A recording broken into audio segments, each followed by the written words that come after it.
Hello, everybody. Good morning, good afternoon, good evening. Happy Tuesday. I believe it's Tuesday. Uh, I am here this morning with the one and only Pete Naylor. Pete, I believe I described you in all of our social media marketing as database extraordinaire. And I don't think I was wrong. I think you are the best person at databases that I know personally. Very happy to have you here. Welcome. Thank you. I'm actually a little surprised you didn't go with troublemaker, but here I am. This is going to be Database fun. It's extraordinaire / troublemaker. it's really good to see you. Actually, I haven't had a chance to chat with you or connect in a while, so I appreciate Yes, the opportunity. absolutely. Very good to see you. For anybody that doesn't know, Pete and I worked together for a hot minute at Momento, and now Pete, you work at EnterpriseDB. That's correct? Yep, ADB, EnterpriseDB.com. Very exciting. And now you have some strong opinions on on Postgres. You spent a lot of time. I'm gonna let you introduce yourself, but you have a really nice wide range of experience in databases, everything from NoSQL now into Postgres. So let me step off of the screen. I'll bring up your presentation and we'll roll. Awesome. Thank you. I guess I'll just say hello and say my name's Pete Naylor. I have a slide here or two that talks about some of my history and how I got to where I am, why Alan would invite me to come talk to you all. So I'll just get started from there if that's all right. So today we're going to talk about DynamoDB and Postgres and kind of some of the path that I took through my career to get to DynamoDB and now to Postgres. I wanted to talk a little bit about my history. It's a long history. I'll try to go pretty quickly. I was born and raised in Outback Australia, and I moved to Brisbane for university. I actually studied mechanical engineering and Japanese language, a dual degree program. But I had started with computing with a Commodore 64 and then an Amiga 3000. I don't know if people remember those, but I really loved them. It really got my interest. And then when I went to university, using the CAD/CAM systems, they were all built on Sun boxes. So I really got to loving those and kind of got interested in the internet. This is really early internet, by the way. It was pre-Netscape and quite rudimentary, but it was pretty exciting for someone who'd only experienced things like BBSs before. I moved to the US in the mid-90s to join the internet gold rush. And I provided a local dial-up ISP service for a couple of years in my little rural community. And then I hired on at the backbone ISP that I was connecting that little ISP through. And I hired on as a sysadmin because I'd spent so much time working with Unix and getting to know that.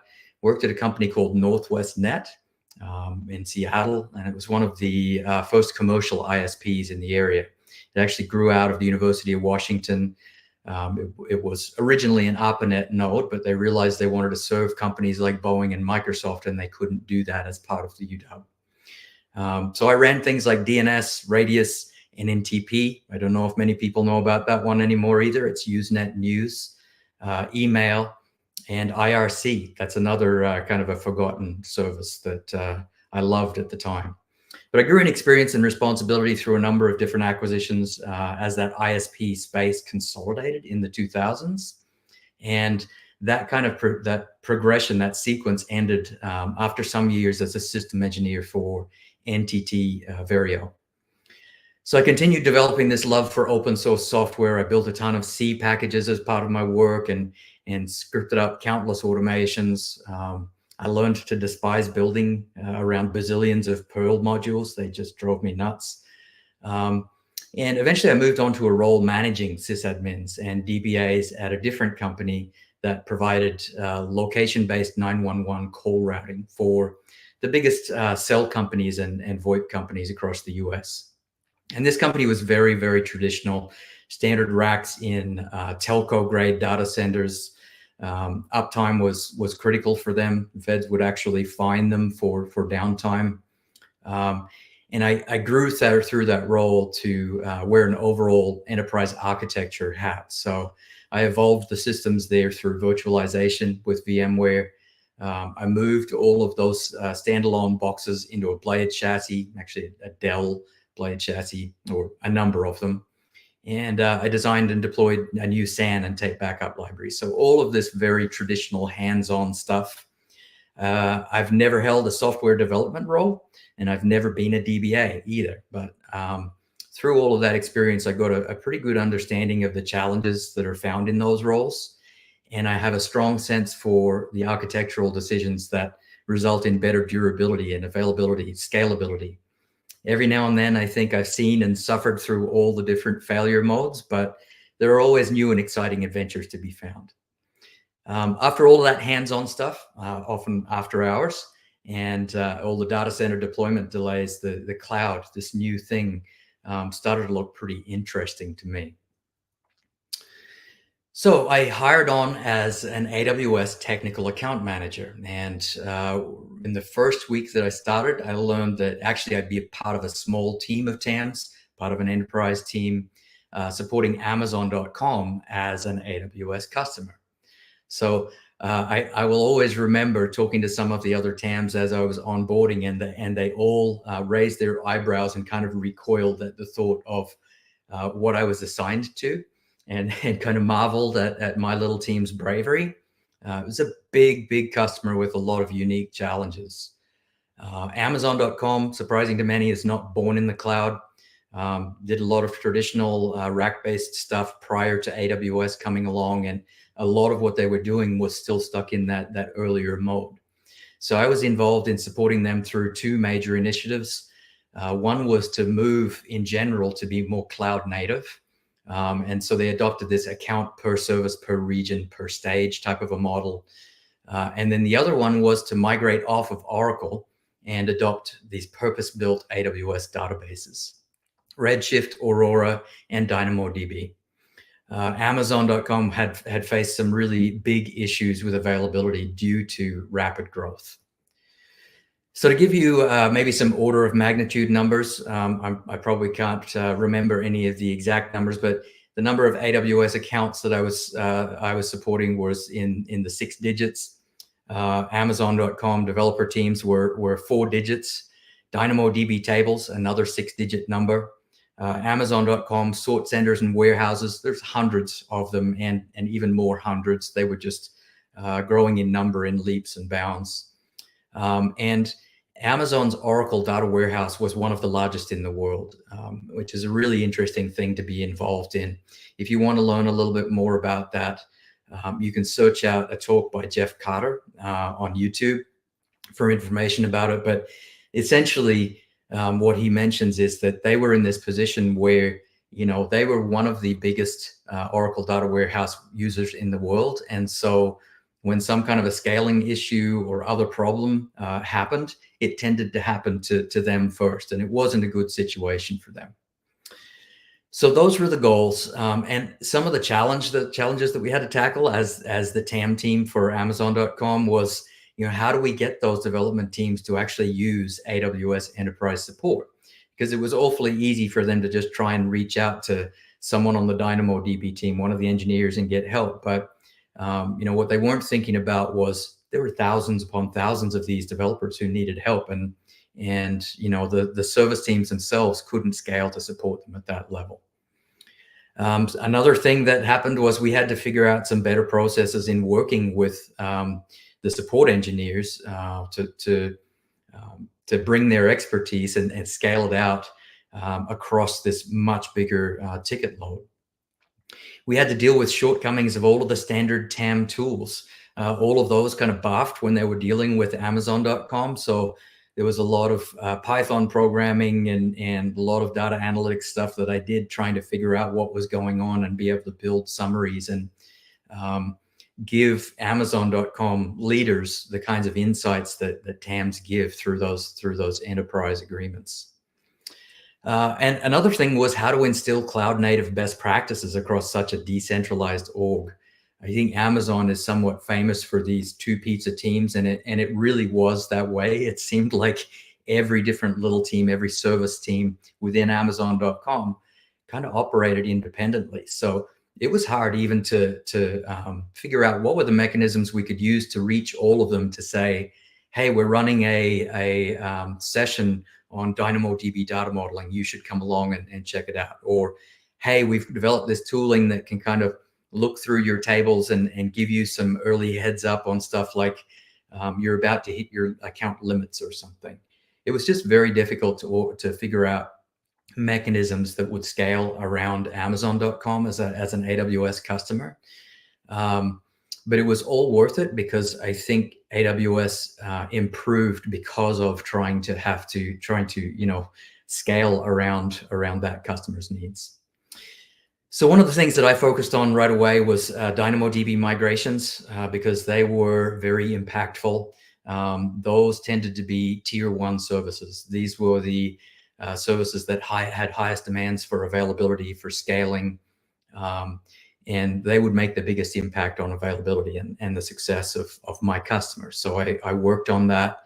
I reviewed data models and migration plans for 300 plus different tier 1 services, and I supported them through peak events like Prime Day. I sat in the peak event war rooms, watching all the graphs and listening to the core leaders and providing emergent guidance, kind of being the interface between the DynamoDB team and my customers or the engineers when they had something happening that was unexpected, like maybe they needed to scale way beyond what they had thought about. Or, maybe some of you have heard of hotkeys.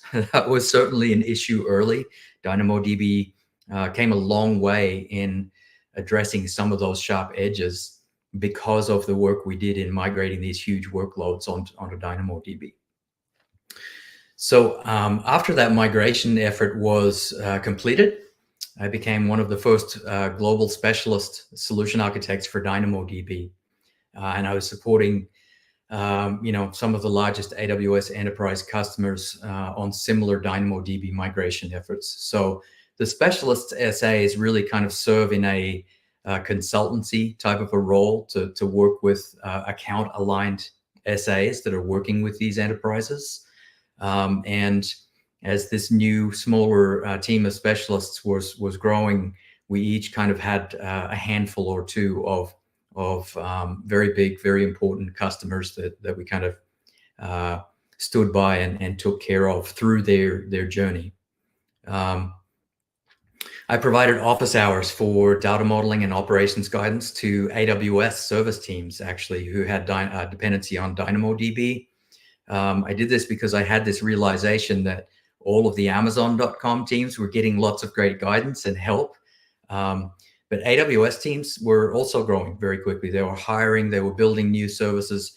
The vast, a really big proportion of them built their control planes and sometimes their data plane around DynamoDB. And many of these people were new to DynamoDB. They didn't know how to data model. They didn't understand the nuances about scaling with DynamoDB into really big numbers of throughput. So I did that kind of on the side, and that was a really great experience. I learned a ton through that. Got to work with some super smart people along the way. So after all of this, worked in that role for around about 3 years. Then I moved into the DynamoDB service team, actually, and I was a technical product manager. I loved interfacing with the engineering leads and advocating for customers. Some of the features that I took care of were DAX, global tables. I worked a lot on the documentation, secondary indexing, and all of the standard product management, day-to-day work for the product as a whole.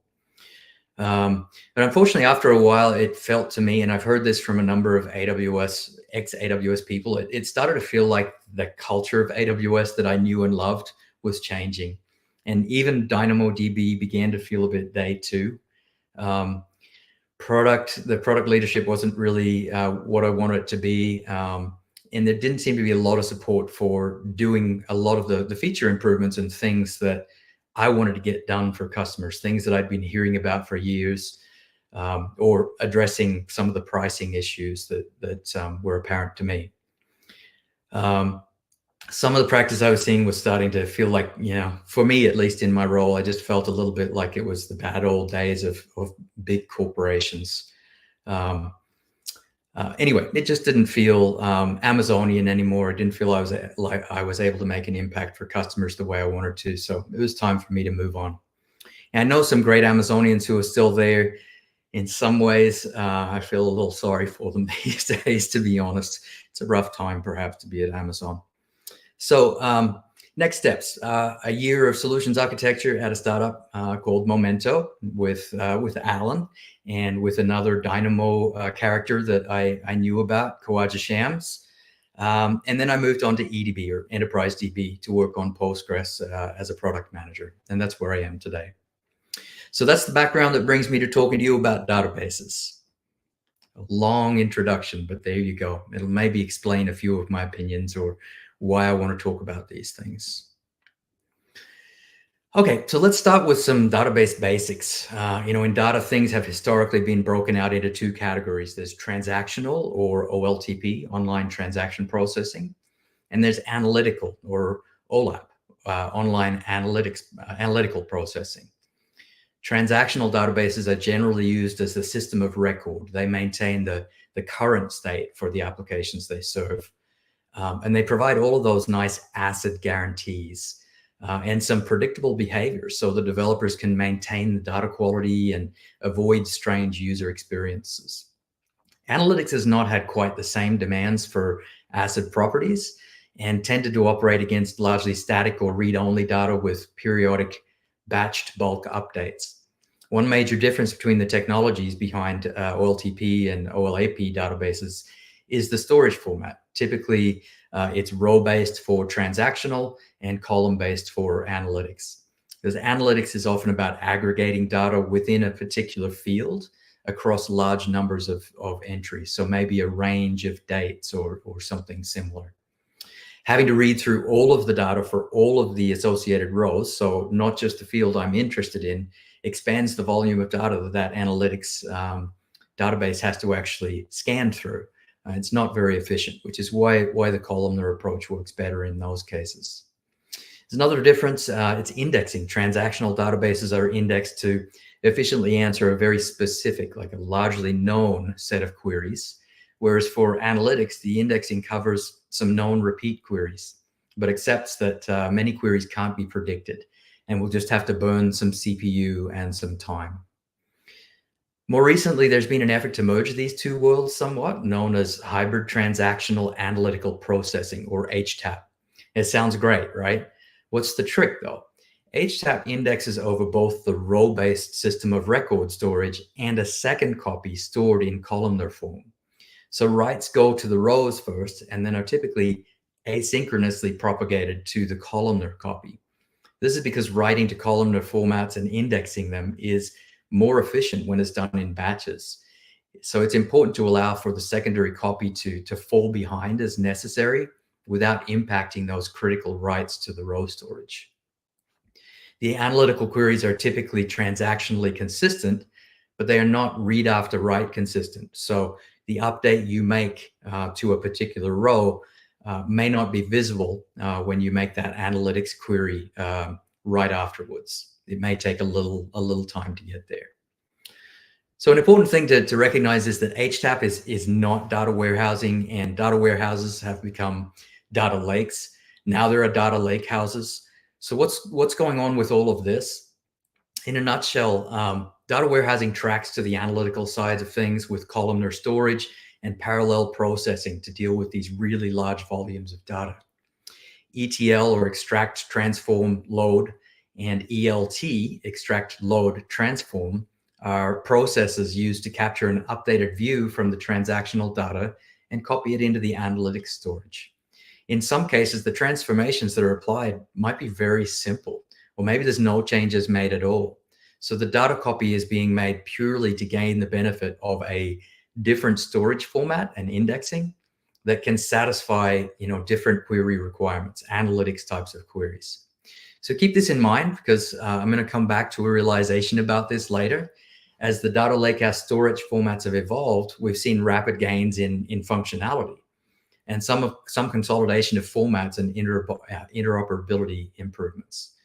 If you look at formats like Apache Iceberg or Delta Lake, you'll find that they enable some of those ACID properties that we talked about earlier: consistency, isolation, atomic application of these bulk updates. So this technology helps improve manageability of vast volumes of data. It's a really exciting time to be working with data. Things are just getting simpler and easier all the time, even though things are actually getting harder because of just data volumes. So there's two things I want you to take away from this part of the discussion, really. The first is that differentiating database technologies is all about storage format and indexing capability.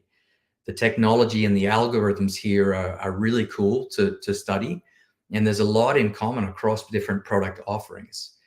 The more you learn about this, the more you realize that database products are not as different as you thought.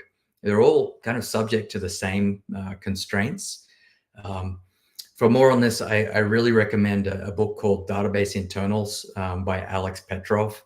That was a game changer for me, reading through that and really understanding why the engineers building these databases make choices about storage, and some of the algorithms they have available really gave me a much broader perspective across the database product space.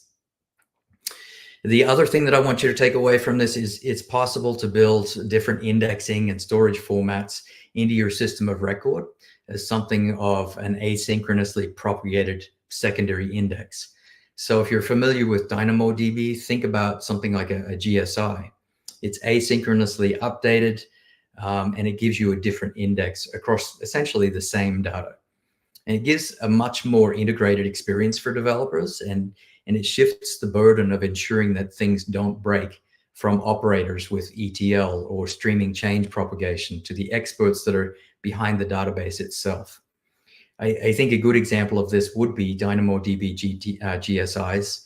With DynamoDB streams, it would be technically, possible to build a GSI for your DynamoDB table as a separate DynamoDB table, and you take on the management of that. But if you don't really know the nuances of this, if you don't know what's going to happen, how it's going to handle things, if things get backed up, ordering of updates, there's a lot of subtlety in there. If you're not aware of that, you can make big mistakes. So it's always better to have that kind of built in and part of the product itself, so that you don't have to solve for it and potentially get burned. So over time, various database options have evolved to manage away various constraints in the traditional relational approaches for OLTP. So there's questions like, can I get better performance and scale if I give up some consistency, get asked. And I think it's important to ask those questions, right? And evaluate the trade-offs. When you shift the balance of ACID properties, there's going to be a price to pay. And I think denying this or trying to is folly. It really is. There have been some very interesting solutions built around these departures from tradition. And some have seen considerable success because they address a need, right? But they tend to be temporary. So the desire for those ACID properties and a simpler or less risky experience tends to push those alternatives back towards the norm. Let me give you a few examples to consider. The original Dynamo of the first white paper was leaderless and did not allow for any kind of isolation. So no conditional writes like we have in DynamoDB. But DynamoDB uses a strong leader model for its replication, and that makes single item operations ACID compliant. That was really an important decision to make, I feel, because even though there's still some sharp edges in DynamoDB and some things for developers to learn, it gave them a capability to really maintain their data quality. Cassandra is also leaderless, but it has added features like lightweight transactions, which are anything but lightweight.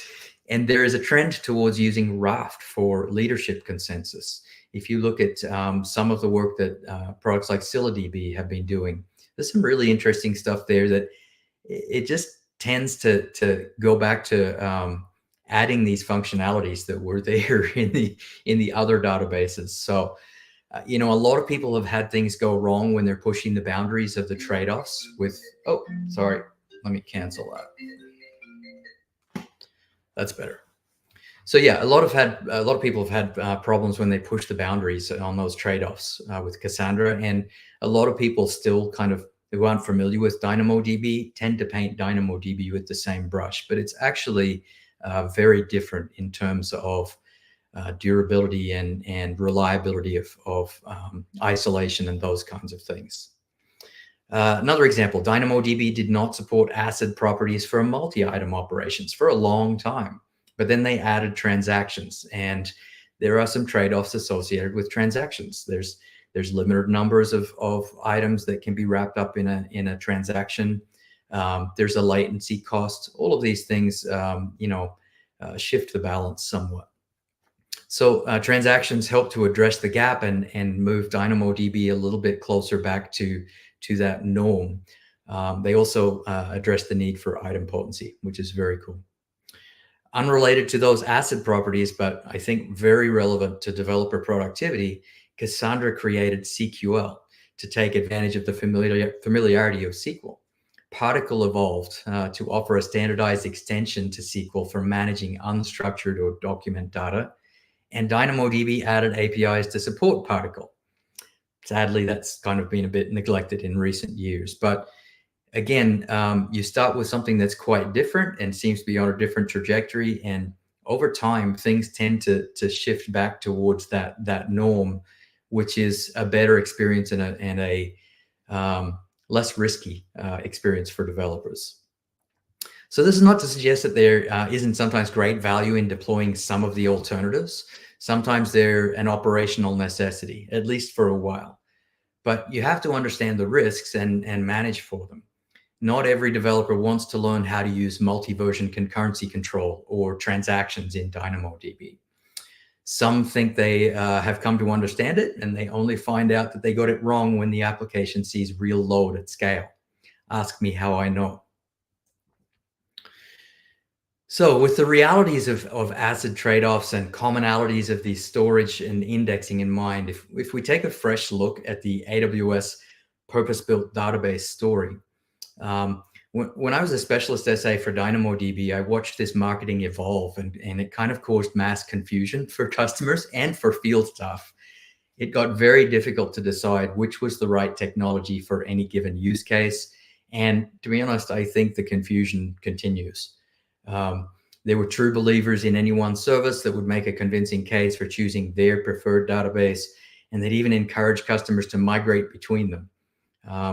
In a way, there was a little bit of competition going on, and nobody wanted to admit that. At first, the services evolved to fill real gaps in functionality, but things kind of took a strange twist because it seemed that AWS leadership wanted to kind of check every box. They wanted something to put in every pigeonhole, every category. And they even built services purely to emulate the API of competing products. So sometimes the purpose-built approach cons started to actually outweigh the pros. Here are some of the interesting things to consider when you look at all the services and categorizations from AWS. Most of the categories or services are differentiated around storage format and indexing capabilities, but Elasticache or MemoryDB are somehow in memory. That's differentiated by the volatility of the storage medium itself. There is some support for in-memory tables in the relational database offerings, and MemoryDB uses persistent storage to ensure that the writes are durable, not lost on leader failover. So it's odd to make the differentiator there be in memory. Memcached and Redis are actually truer to a key value store than DynamoDB is. S3 is a key value store, which now supports read after write consistency and some very basic isolation. Why isn't it listed here as a key value database? DynamoDB used to be marketed as a key value and document database, but when DocumentDB came along, suddenly DynamoDB was no longer a document database. It's worth noting also that one of these kind of check-the-box services is now being deprecated. DynamoDB and Keyspaces share a lot of the same underpinnings, yet one is key value and the other is wide column. What's the real difference there? DynamoDB is row-based, but Cassandra is columnar. So there's something a little odd about all of this.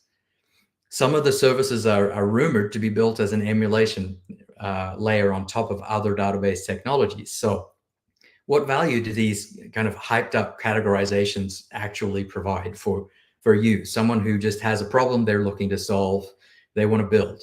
Is there any real meaning there that can help someone make a good long-term choice? Some of the differentiation is purely about data model, document versus relational, for example. But relational databases are increasingly supporting nested or unstructured data. So when you hear the purpose-built story and how you can choose multiple of these and easily connect them together, or just stream changes to Redshift or OpenSearch, I'd really encourage you to question that reality. How many different databases do you want to learn to build on? How many different interfaces and query languages do you want to teach new devs who are joining your team? How much of the data propagation complexity do you want to own? I appreciate all of the work that's been done with DMS and data pipelines and Glue and Zero ETL, etc. But in my opinion, as a consumer, we should really demand more. Shouldn't all of this be approached as a single authoritative store with maybe some secondary indexes that support the different needs for querying? That would make things a lot easier. It would be built in. You wouldn't have to learn multiple languages and struggle through all of that yourself. So is DynamoDB still special? Yes, but there were some amazing choices made by the original DynamoDB team, I feel. The serverless model, which is really only so successful because the querying and the data models practically supported are so simple. The consumption-based pricing model, the extreme durability, the leader-based replication, and the API. And of course, it's so easy to integrate because it's a fundamental part of the AWS ecosystem. However, over time, I believe that DynamoDB and others in the NoSQL genre, I hate the NoSQL term, by the way, are becoming less relevant. And I think it's because relational databases are adapting, they're evolving, and they're absorbing all the best ideas for new technology offshoots. It doesn't help that things have gotten more complex with DynamoDB over the years as more features are added. Some of them only really partially fulfilling customer needs for consistency. Things like if you consider what happens with GT when you do multi-region writes and you're using transactions, it gets very complicated and things can fall apart. The pricing has not seen an adjustment in 10 years. Not to mention what I think is a lack of significant innovation from the product in recent years. So there's also now distributed SQL databases available with distributed query engines. They're not perfect yet, but they are catching up really quickly. Some relational databases now have excellent support for documents. I've often chatted with Alex Debris about one of the strengths of DynamoDB being its simplicity, and the very limited operations available kind of protect developers from themselves to some extent. But I do believe that when a readily available relational database can do the majority of what DynamoDB does, DynamoDB will cease to be a compelling option. And this is not a new pattern, by the way. If you want to get more historical perspective on this, I'd encourage you to seek out an excellent paper that's by Michael Stonebreaker and Andy Pavlo called What Goes Around Comes Around and Around. Okay, so I've been rambling a while now. I should come to some conclusions. Incredible things are happening in data today, and I believe that relational technologies are still most strongly positioned for transactional needs. I believe that relational databases in SQL will continue to evolve rapidly, and I think the most significant improvements are happening in that space. I think there's a ton of value in having standardization of query language across transactional and analytics needs, and serving various storage options and indexing capabilities.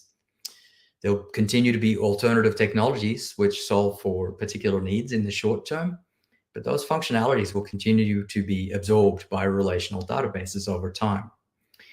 I really love Postgres, and I'm super excited to be working with it because it has an amazing open source community and a friendly license, and it's very well managed. There's huge momentum for Postgres, and it's rapidly growing. I think comparatively, most of the other options are kind of stalling, or they're actually starting to lose favor and become less popular. I feel like Postgres is a really good bet for me, at least, to spend my time learning about and investing in. The document support is excellent, and you see ongoing efforts like FerretDB, which is a MongoDB compatibility layer on top of Postgres. There's a huge variety of extensions, and they provide functionalities including geospatial indexing, vector storage. So there's the Gen AI connection you were waiting for, right? There's flexibility for environments. Hybrid is a reality, something that we really couldn't do with DynamoDB. And there's genuine reasons why people need hybrid. It started with this astoundingly flexible core, allowing it to easily add data types, indexing types, etc., just to meet changing needs. There's many commercial products built around Postgres, a lot of interesting companies out there to check out around the space, and enterprise support is available, even to the deepest level. Many of these companies hire the people who actually contribute the code to the project. So if you have a really deep, dark bug that's causing you issues, you can get to the people who can really provide the level of support you need. There's new tech that is providing access to data lakehouses through a Postgres lens. So that fills a gap, and it really makes life so much easier. I'm particularly excited about that. There's replication and sharding options to suit any kind of scale and any HA need, including flexible conflict resolution for asynchronous multi-region requirements. By the way, I'm looking at DynamoDB GT when I say that. It's nice to have some of that flexibility and control.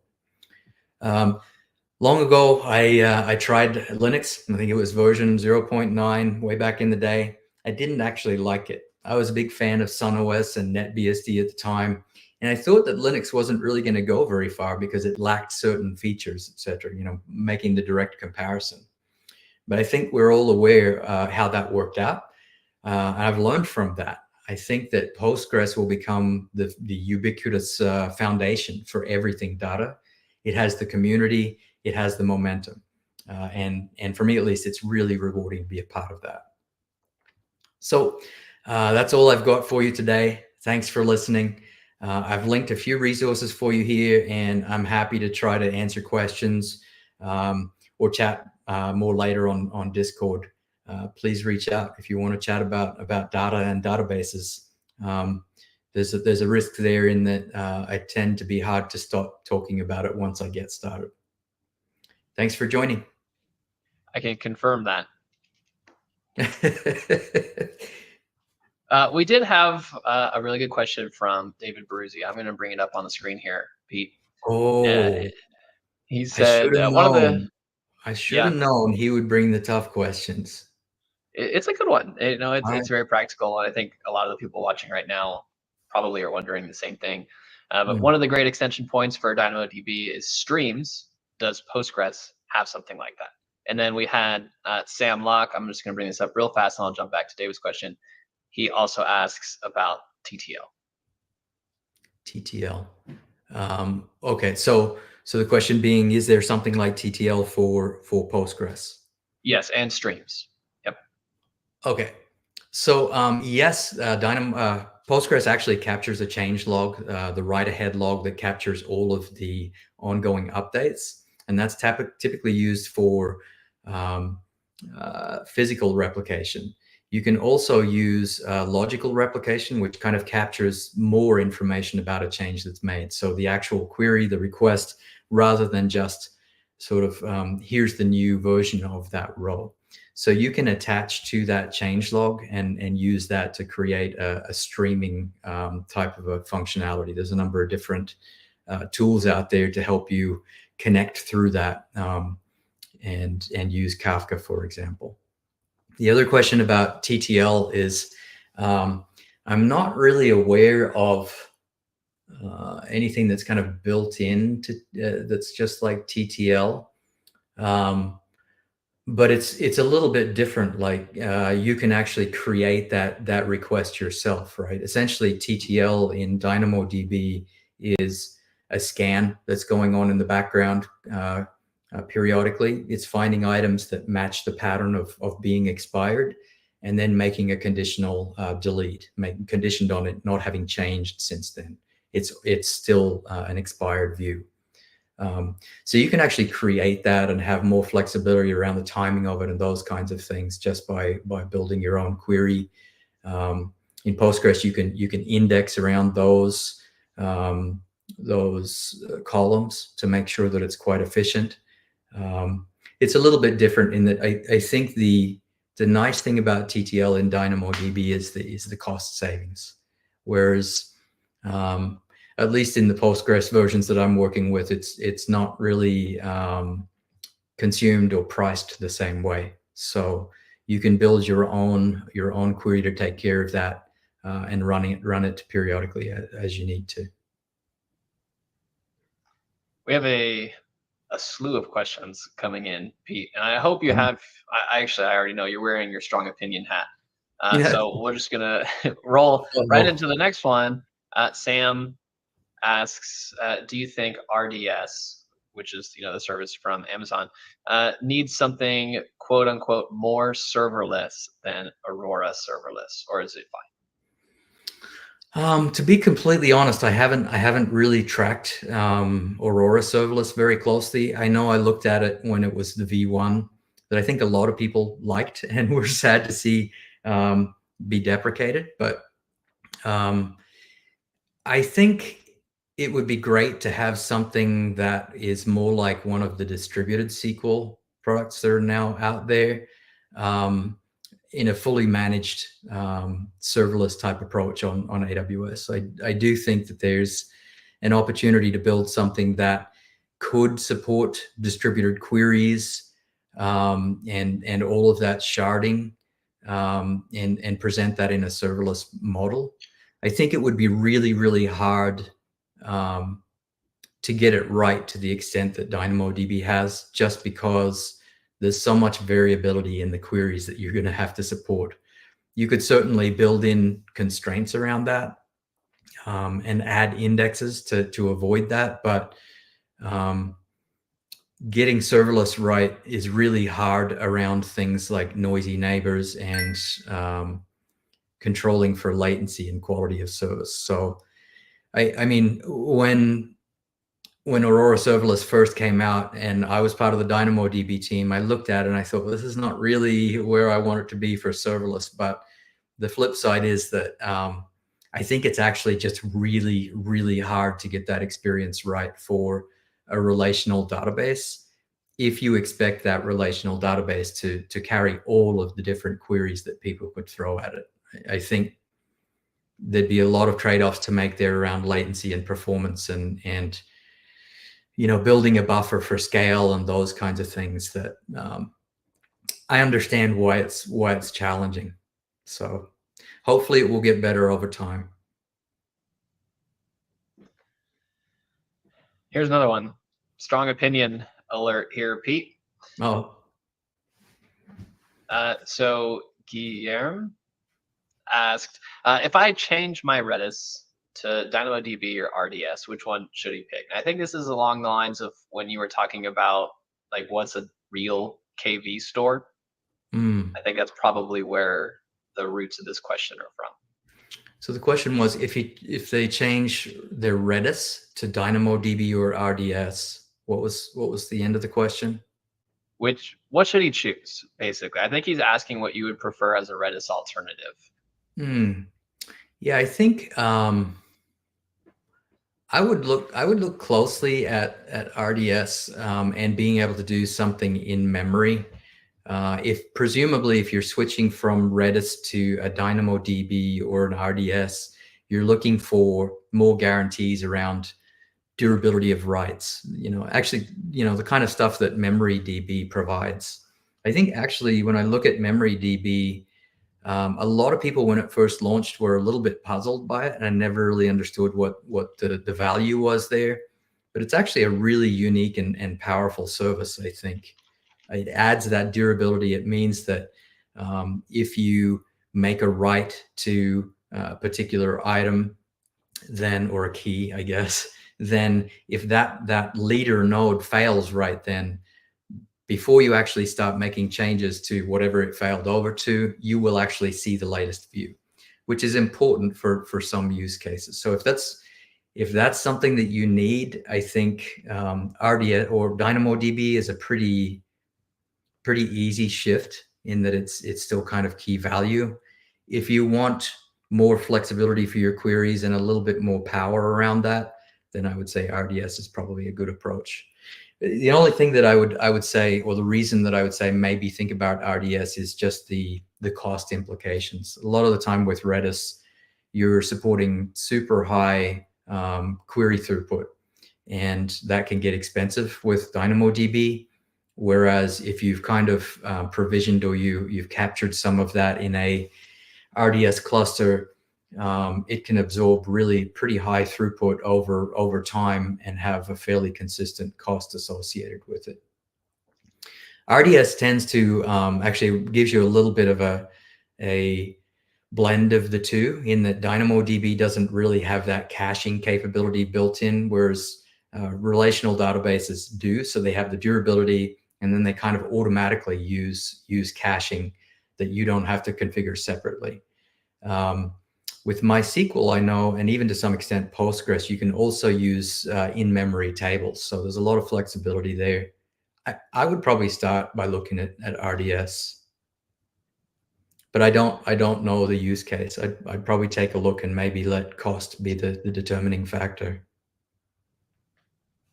It's a very good answer without knowing the use case, Pete. I have another question for you. Less technical, more, I guess, team related and organizational. Asked by Sam. I don't know if you can see it on the screen, Pete, but the question is, I'm trying to paraphrase the question without reading it word for word, but he's asking, where do you think DBAs sit on teams that are trying to avoid silos? Do you keep DBAs siloed, or do you like give the responsibility to, let's say, serverless developers who generally do a little bit more than, no, I'm not even, let me backtrack that. Yeah. But the question is, where do DBAs sit in, I think silo teams? I think I get that question. It's a really, really good question. It's something that came up a lot in, when I was an SA for DynamoDB, and you would have companies that were considering moving some of what they were doing onto DynamoDB, and some DBAs would worry that their job kind of goes away. And I think in most bigger organizations, it's different if you're a really small startup and you kind of wear multiple hats anyway. But I think in what I've seen is that no matter which database you choose, expecting all of the developers to kind of get some of the efficiency and data quality and interoperability of data going from a transactional store to do analytics and all of those kinds of things, it's a really big topic all on its own. And so I think the people who are the database experts still have a lot of value. Maybe they're less hands-on, less operational, and more consultative, could do kind of a review type of thing and recommend, well, actually, maybe this other database technology could work better, or you should think about modeling this way. I like to see things develop that way, I guess. I hope that answers the question. I think there's, having been one of the person that worked with a lot of development teams at Amazon, and, certainly they owned a lot of the operations. They owned it end to end on their service, right? But even those folks who had access to oodles of great information on DynamoDB still missed opportunities or made mistakes. And I think that for a bigger organization, it still pays to have that group of folks who just really know data well, just to be a guide, I guess.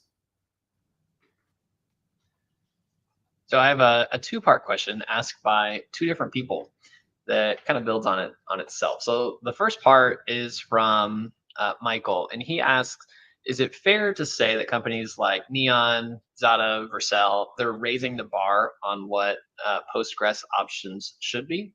And he asks, what do they do well or not well?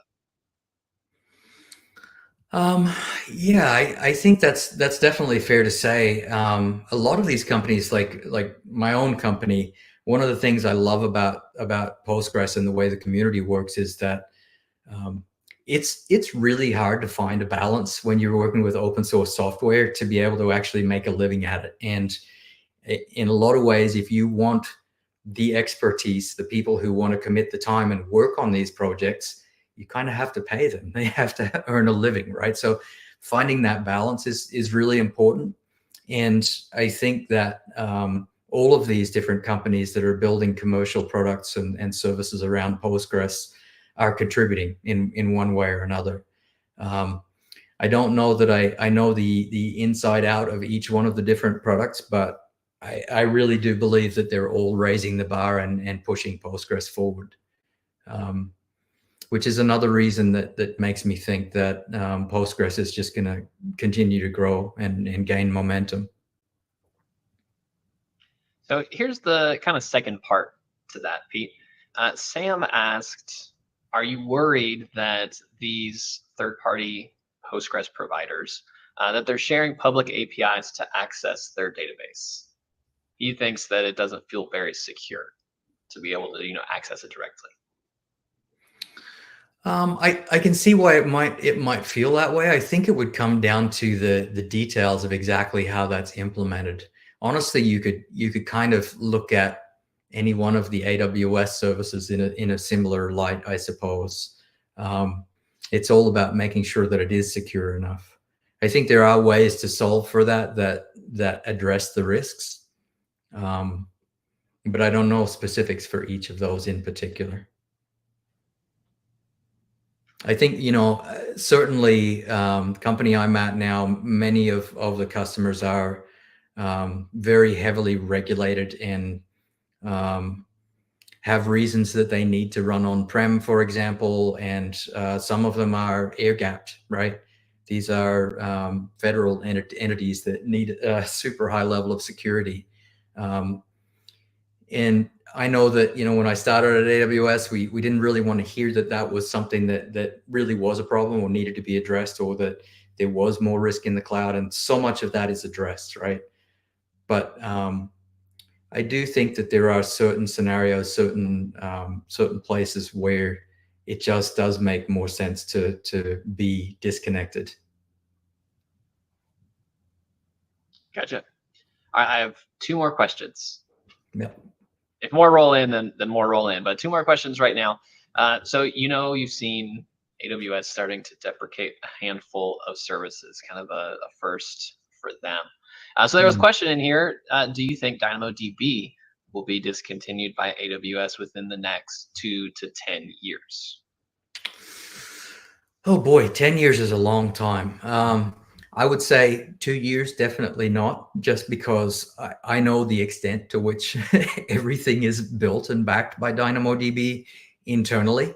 It would take a gargantuan effort to really roll out of that and switch to anything different. I think DynamoDB, and something I didn't really mention, but should have, talking about, what is still special and great about DynamoDB. The DynamoDB engineering team is phenomenal, right? The level of availability that they deliver and performance and at the scale that they do is really amazing. There's a lot of value in that. So I think that, in the short term, it would be very difficult to imagine that change.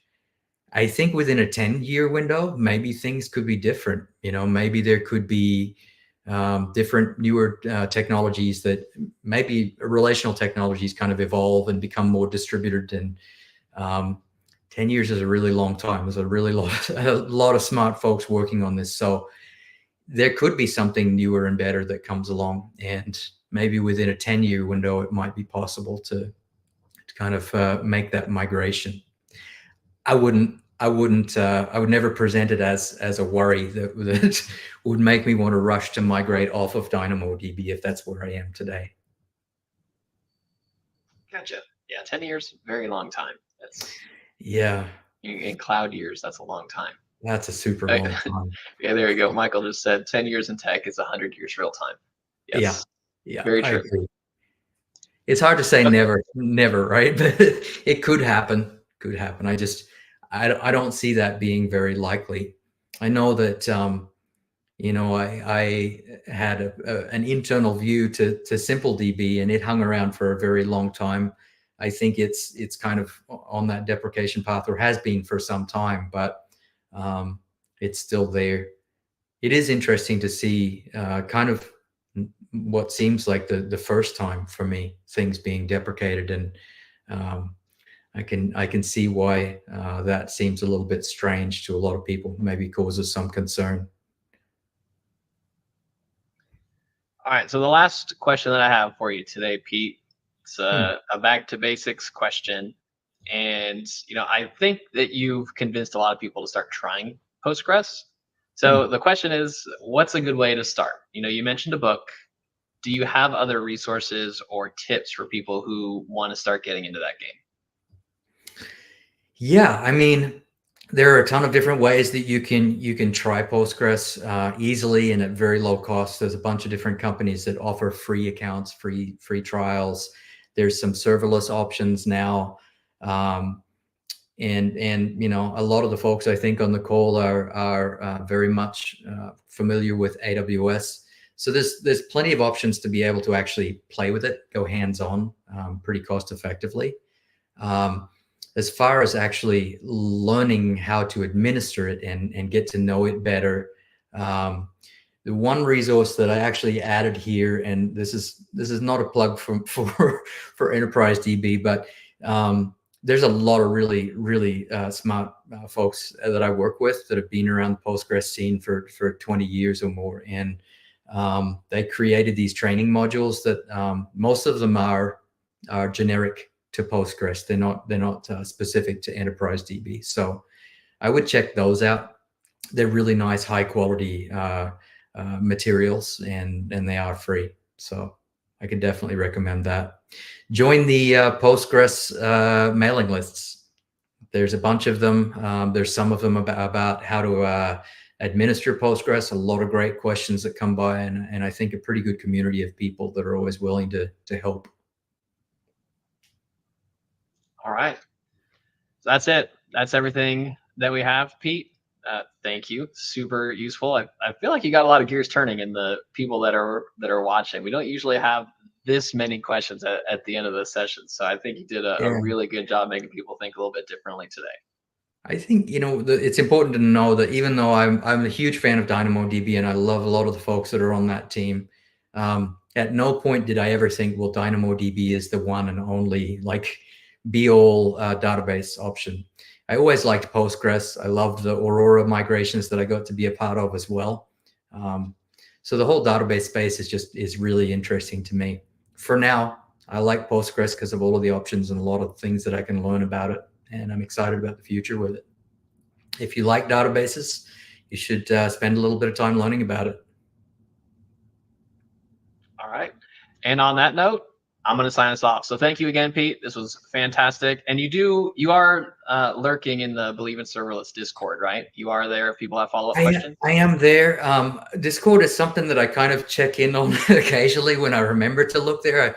I'm a little slow to respond perhaps, but definitely if people want to ping me, I'll try to catch up on any conversation that's going on there and get involved. Is there a place where you respond faster? I had my email address on the opening page. I'm on Twitter sometimes, and I think my messages are open there. LinkedIn, look me up there and send me a friend request. I'd be happy to connect and stay in touch. Okay. All right. So it sounded like LinkedIn was probably the strongest. I answer there fastest.